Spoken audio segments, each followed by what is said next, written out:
আজকে রান্না করেছি কচু দিয়ে ডিম দিয়ে কুমড়া বড়ি। শীত তো চলে এসেছে, কুমড়া বড়ি খাওয়া শুরু। চলে যাই মূল রেসিপিতে।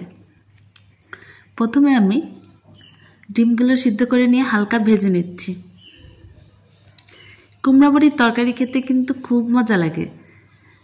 আমরা রাজশাহী অঞ্চলের মানুষ, কুমড়া বড়ি আমাদের খুব পছন্দ। এখন আমি এখানে ডিম ভেজেও নিলাম। কুমড়া বড়িগুলো আমি হালকা ভেজে নেব। এখানে তেলের পরিমাণ কম দিতে হবে, বেশি তেল দিলে কিন্তু সিদ্ধ হতে চাইবে না। ভাজা কমপ্লিট, উঠিয়ে নিলাম। এখন পেঁয়াজ পেস্ট, রসুন পেস্ট, আদা পেস্ট দিয়ে দিলাম। এখানে কোনো কাটা মশলা আমি ইউজ করব না।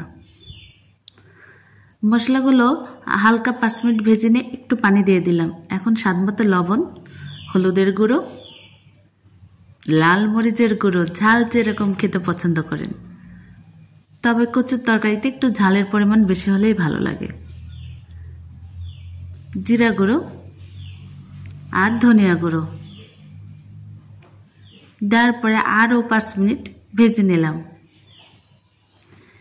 এই কুমড়া বড়ির তরকারি খেতে কিন্তু খুব ভালো লাগে, বিশেষ করে শীতের মধ্যে। এটা আমি মাছ দিয়ে ঝোল করি, মাঝে মাঝে কুমড়া বড়ির তো ভর্তাও তৈরি করি। তবে ডিম দিয়ে কচু দিয়ে এই রেসিপিটাও কিন্তু মজা লাগে। মশলা কষানো কমপ্লিট। এখন আমি কচুগুলো দিয়ে দিচ্ছি। কচুগুলো ভালো করে কেটে ওয়াশ করে রেখে দিয়েছিলাম, এর সঙ্গে আমি বড়িও দিয়ে দিচ্ছি। কুমড়া বড়ি সিদ্ধ হতে কিন্তু কিছুটা সময় লাগে, এজন্য বেশ কিছুক্ষণ আগেই দিয়ে দিতে হয়। কষানো প্লাস পানির পরিমাণটা একটু বেশি লাগবে। হালকা একটু পানি দিয়ে দিচ্ছি যেন কচুগুলো ভালোভাবে কষানো হয়।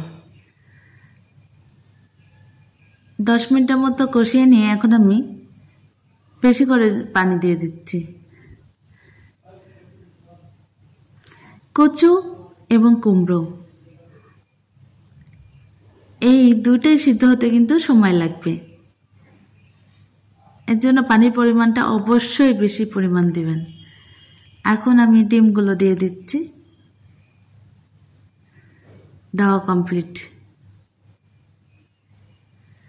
আর একটু নাড়াচাড়া করে ভালো করে মিশিয়ে নিচ্ছি।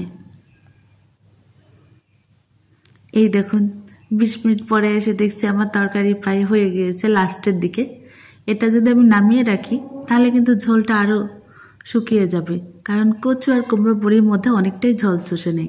ওকে, ভালো থাকবেন, দেখা হবে নতুন কোনো রেসিপি নিয়ে। আল্লাহ হাফেজ।